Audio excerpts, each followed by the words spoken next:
विश्व के सभी गुरुजनों को मेरा सादर नमन।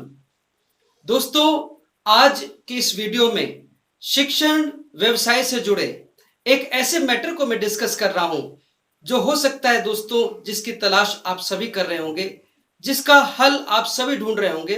दोस्तों, हम देखते हैं कि हम विद्यार्थियों के साथ काम करते हैं और खासकर ऐसे विद्यार्थियों के साथ जिनमें व्यवहार को लेकर कुछ प्रॉब्लम होती है।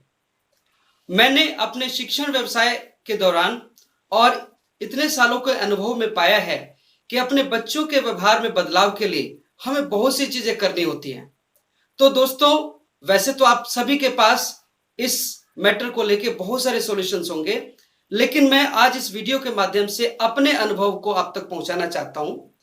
और दोस्तों, एक बात है कि सबसे पहले जब हम किसी बच्चे में किसी व्यवहार को सुधारना चाहते हैं, हम जानते हैं अलग अलग तरह के बच्चे हैं। कोई स्कूल नहीं आने वाली आदत है, किसी की स्कूल आना ही नहीं चाहता है। और वैसे इस कोरोना के टाइम में तो सब बच्चे चाह ही रहे हैं कि कुछ ऐसे भी बच्चे हैं जो चाहते हैं स्कूल जल्दी खुल जाए। तो ऐसे बच्चों की कैटेगरी आप जानते हैं कि बहुत ही कम है। लेकिन दोस्तों, ऐसे बहुत से स्टूडेंट्स हैं जो स्कूल नहीं आना चाहते हैं। तो उसकी वजह अलग अलग वजह हो सकती है, अलग अलग वजहों से बच्चे स्कूल नहीं आना चाहते हैं। ऐसे बहुत सी और व्यवहार से लेकर दिक्कत है, बच्चों में आपस में लड़ना, आपस में एक दूसरे को परेशान करना या समय बर्बाद करना। ऐसे बहुत सारी चीजें हैं जो हम शिक्षकों को गौर करना चाहिए और जिस पर हम बहुत ज्यादा काम कर सकते हैं। तो मैं इस वीडियो के माध्यम से एक ऐसे फैक्ट को बताना चाहता हूं, एक ऐसे एक्सपेरिमेंट को आपके बीच रखना चाहता हूं जो मैं अपने स्टूडेंट्स के साथ करता हूं। सबसे पहले तो देखिए, व्यवहार में सुधार करने के लिए जो मैं करता हूं वो अपने स्टूडेंट्स से एक लगाव बनाना। यानी देखिए दोस्तों, कनेक्टिंग फिर करेक्टिंग, यानी करेक्शन के लिए कनेक्शन का होना जरूरी है। जब तक आप बच्चों से कनेक्ट नहीं होंगे, जब तक उन्हें यह नहीं लगेगा कि ये टीचर जो है मेरा ख्याल रखते हैं, जब तक उन्हें यह नहीं लगेगा कि ये टीचर वो टीचर हैं जो मुझे माँ बाप से ज्यादा प्यार करते हैं, ये टीचर वो टीचर हैं जो और टीचर से अलग हैं और जिनके दिल में मेरे लिए बहुत जगह है। दोस्तों, जब तक हम अपने स्टूडेंट से अपना एक कनेक्शन नहीं बनाएंगे, तब तक उसके व्यवहार में हम कोई करेक्शन नहीं कर पाएंगे। कभी कभी हमें लगता है एक टीचर के रूप में, कभी कभी हम किसी बच्चे को समझाते हैं और थोड़े समय के लिए हमारे सामने उसका व्यवहार चेंज हो जाता है। लेकिन दोस्तों, क्या उसका व्यवहार हमेशा के लिए चेंज होता है? बिल्कुल नहीं। जैसे ही हम क्लास से बाहर निकल जाते हैं, उसके बाद व्यवहार फिर से वैसा ही होता है। तो साथियों, मैं इस वीडियो के माध्यम से, इस टीओ उदय ठाकुर चैनल के माध्यम से सभी टीचर्स को ये मैं इनवाइट करता हूं इस चैनल पर कि आप सभी जो भी मैटर मैं रखता हूं उस पर अपनी राय दें। हो सकता है दोस्तों, आपके पास जो समस्या मैंने बताई उससे भी ज्यादा अच्छा समाधान आपके पास हो। लेकिन विश्व के सभी टीचर्स, मैं चाहता हूं कि एक प्लेटफॉर्म पे आए और इस तरह की प्रॉब्लम्स को हम सॉल्व करें, ताकि हमारे स्टूडेंट्स कल को बहुत अच्छे नागरिक बने। दोस्तों, तो मैंने यही देखा है कि करेक्शन से पहले कनेक्शन का होना बहुत आवश्यक है। अब ये कनेक्शन होगा कैसे, मैं जो करता हूं वो बता रहा हूं दोस्तों। बाकी आप सबकी राय भी मैं चाहूंगा कमेंट्स के रूप में, ताकि मुझे भी और बहुत कुछ सीखने को मिले। देखिए दोस्तों, सीखने सिखाने की बात है। मैं ये नहीं कहता कि मुझे बहुत कुछ आता है, लेकिन मैं ये कहता हूं कि मैं बहुत कुछ सीखने की आशा रखता हूं आप सभी से। तो मैंने तो बस इसकी एक शुरुआत की है, लेकिन आप कमेंट्स के रूप में बताइएगा कि क्या मैं सही विषय पर सोच रहा हूं। तो सबसे पहले व्यवहार को लेकर जो भी दिक्कतें आ रही हैं, उससे पहले हमें बच्चे से एक दिल का लगाव लगाना है। और ये दिल से लगाव कैसे लगता है? सबसे पहले तो देखिए, बच्चे को जो प्रॉब्लम है, बच्चे बहुत ज्यादा झगड़ालू होते हैं। कई बच्चे बहुत ज्यादा क्लास में गालियां देते हैं। तो सबसे पहले उसके पास बैठना, उसकी केयर करना।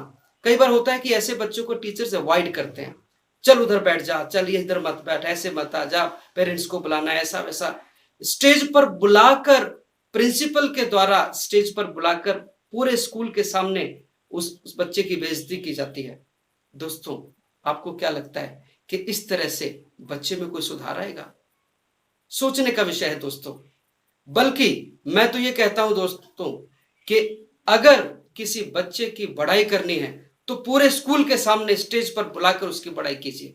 लेकिन अगर किसी बच्चे में कोई कमी है, किसी तरह की उसके व्यवहार में सुधार की जरूरत है, तो मेरी राय तो कहती है दोस्तों कि उसको अकेले में बैठ के उसको समझाया जाए, उससे बात की जाए, उसकी प्रॉब्लम को समझा जाए। हो सकता है उसके घर में कोई ऐसी डिस्टर्बेंस चल रही है। कई प्रैक्टिकल एग्जाम्पल मैंने देखे हैं जिसमें बच्चे के घर में ऐसी प्रॉब्लम चल रही होती है, माता पिता आपस में लड़ रहे होते हैं, माँ ने पिता का सिर फोड़ दिया, पिता ने माँ का सर फोड़ दिया, दोनों लड़ रहे हैं, बच्चा देख के दुखी है। और जब घर में इस तरह का माहौल होगा तो आपको क्या लगता है बच्चा शांत मन से स्कूल में बैठेगा? सोचने का विषय है दोस्तों। इसी तरह से सबसे पहले उस व्यवहार का मूल कारण क्या है वो बच्चे से जब तक हम नहीं जानेंगे, और बच्चा बताएगा भी नहीं। अगर आप पूछेंगे कि उसके घर में क्या चल रहा है, कोई बच्चा नहीं बताएगा। उस बताने के लिए सबसे पहले जरूरी है कि उसका कनेक्शन आपसे हो, आपसे इतना घुला मिला हो कि आप अपने परिवार की हर समस्या को बता सके, और फिर उसमें करेक्शन बड़ा इजी है। तो दोस्तों आज के इस वीडियो में इसी विषय पर चर्चा हम करेंगे, और अगले बहुत सारे वीडियोस हैं जिस पर हम इसी तरह विद्यार्थियों के व्यवहार पर बात करेंगे। इसी तरह टीचिंग लर्निंग को और बेहतर कैसे बनाया जा सकता है दोस्तों, उस पर हम चर्चा करेंगे। तो आज की इस वीडियो में एक खास बात ध्यान रखिए कि हमें अपने स्टूडेंट से पहले कनेक्शन बनाना है, उसके बाद करेक्शन करना है। थैंक यू दोस्तों, इस वीडियो में इतना ही। अगली वीडियो में मिलते हैं विद्यार्थियों के व्यवहार से संबंधित एक नए विषय में, और इसी टॉपिक पर और भी डिस्कशन होगी। और दोस्तों कैसा लगता है आपको इस विषयों पर चर्चा करना? मैं चाहता हूं दोस्तों कि इस लॉकडाउन के बाद जब स्कूल खुले, जब फिर से हमारे स्कूलों में बाहर आए, यानी फिर से हमारे नन्हे मुन्ने बच्चे स्कूलों में आए, तो हम भी उनके सामने एक बेहतर टीचर बन के निकले। हमारे अंदर भी बहुत बड़ा चेंज उन्हें ऑब्जर्व करने को मिले, चाहे वो पर्सनैलिटी को लेकर हो, चाहे वो थॉट्स को लेकर हो, चाहे बच्चों को हैंडल करने को लेकर हो। दोस्तों बस यही कोशिश है, एक छोटी सी कोशिश है। बहुत ज्यादा ज्ञानी तो नहीं हो दोस्तों, लेकिन मैं चाहता हूं कि आपका ज्ञान मुझे मिले। तो दोस्तों इसी तरह से कोई ना कोई टॉपिक हम लेते रहेंगे और इस पे चर्चा करेंगे। थैंक यू दोस्तों।